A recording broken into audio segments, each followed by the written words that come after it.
Assalamualaikum warahmatullahi wabarakatuh. Nampangkeun abdi hira artikel Simamina. Dina kasempetan ieu abdi bade maparkeun tentang virus corona anu ayeuna janten pandemi di dunia. Virus corona mangrupikeun virus anu nyerang sistem pernapasan. Panyakit ieu disababkeun ku infeksi virus nu disebut COVID-19. Virus corona tiasa nyababkeun gangguan dina sistem pernapasan, pneumonia akut, malih dugi ka pupus. Virus corona tiasa ngainfeksi saha wae, nanging efekna langkung bahaya upami ngainfeksi kasepuh, ibu hamil anu nuju teu damang, atanapi jalmi anu daya tahan salirana lemah. COVID-19 ngawitan kapendak di kota Wuhan, Cina dina akhir Desember 2018. Virus ieu tepa kalawan enggal sareng parantos nyebar ka daerah anu sanes di Cina sarta ka seueur nagara kaasup Indonesia. Aya dugaan yen virus corona ngawitan ditularkan ti satokal jalmi. Nanging saterasna diuninga yen virus corona oge tepa ti jalmi ka jalmi. COVID-19 tiasa nyababkeun penderitana ngalaman gejala flu sapertos demam, pilek, batuk, nyeri tikoro, sareng nyeri mastaka.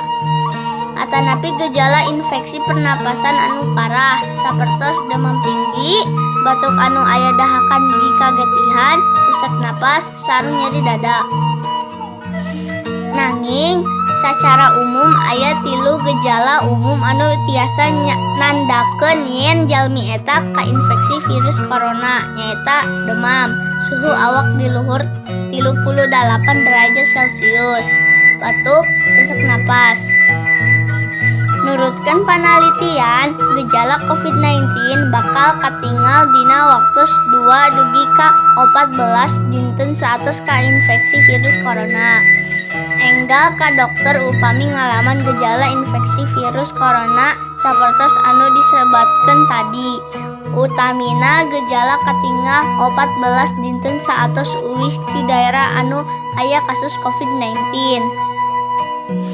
Hiji jalmi tiasa katepaan COVID-19 ngaliwatan sababaraha cara, nyaeta teu kahajang ngahirup cipratan ludah atanapi cipratan batuk penderita COVID-19, nyepengan baham atanapi pangambung teu wawasuh panangan heula saatos nyabak barang anu kakeunaan cipratan ludah penderita COVID-19, pacaket sareng jalmi anu ngidap COVID-19 sapertos paantel atanapi sasalaman.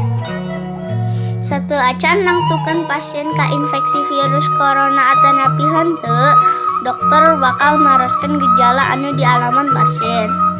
Dokter oge bakal naros naha pasien satu acana angkat-angkatan ka daerah anu aya kasus COVID-19 atanapi henteu. Pikeun mastikeun diagnosis COVID-19, dokter bakal ngalakukeun pamariksaan salanjutna, nyaeta uji sampel getih, tes swab tikoro pikeun nguji contoh reuhak, ronsen dada pikeun mendakan infiltrat atanapi cairan dina paru-paru. Dugi ka ayeuna teu acan aya obat kangge infeksi virus corona ieu. Nanging aya sababaraha cara anu tiasa dilakukeun dokter pikeun ngirangan gejala sareng nyegah panyebaran virus corona, nyaeta ngarujuk pasien kanggo ngalakukeun perawatan sareng karantina di rumah sakit anu ditunjuk, biasana minimal 14 dinten.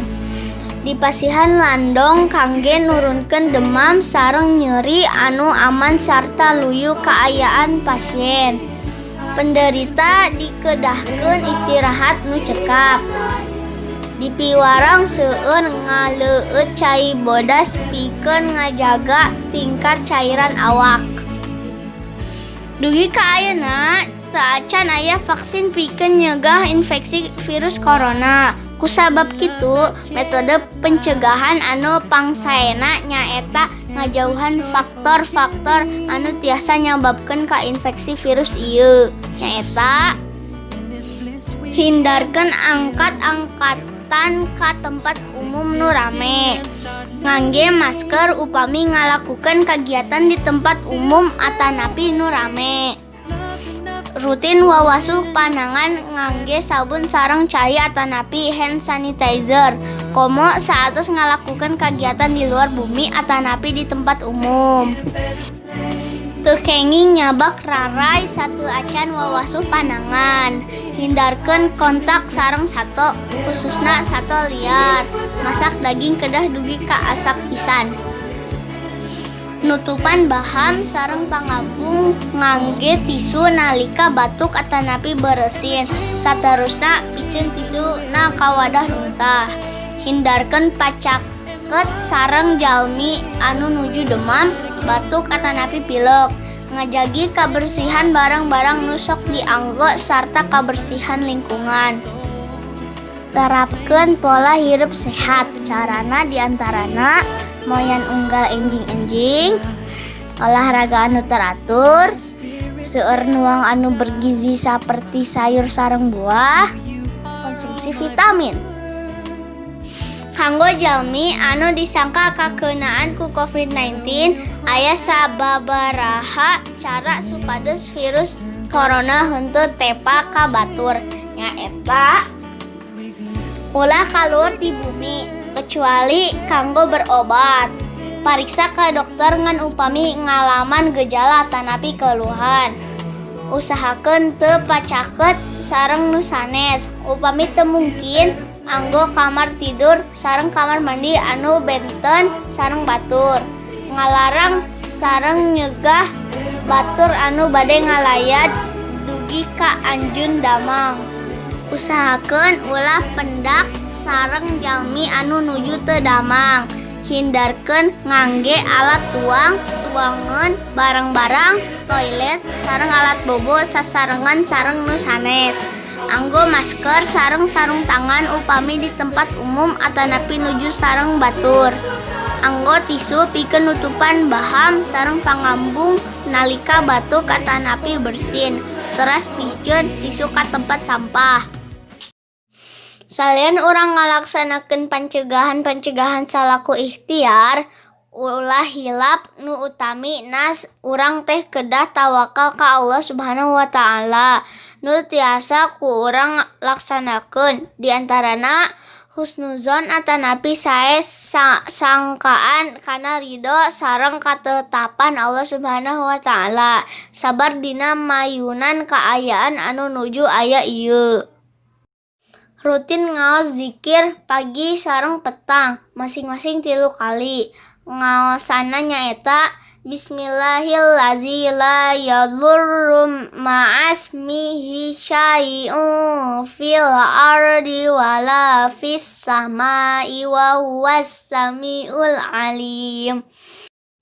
Nu artina dengan nama Allah yang bila disebut tidak ada sesuatu di bumi dan langit yang mampu menimbulkan bahaya, dan dialah yang maha mendengar lagi maha mengetahui. Seueur ngaos doa sangkan ku Allah Subhanahu wa taala, urang ditangtayungan dina kaawonan sareng segala penyakit. Ngaosana nyaeta Allahumma inni a'udzubika minal barasi wal jununi wal juzami wa min sayyi'il asqam. Nu artina, ya Allah, sesungguhnya aku berlindung kepadamu dari penyakit belang, gila, lepra, dan dari keburukan segala macam penyakit. Sakieu paparan ti abdi mugia manfaat. Mugia Allah Subhanahu wa taala salawasna nang tayungan urang tina sagala penyakit sareng mara bahaya. Amin Allahumma amin. Wassalamualaikum warahmatullahi wabarakatuh.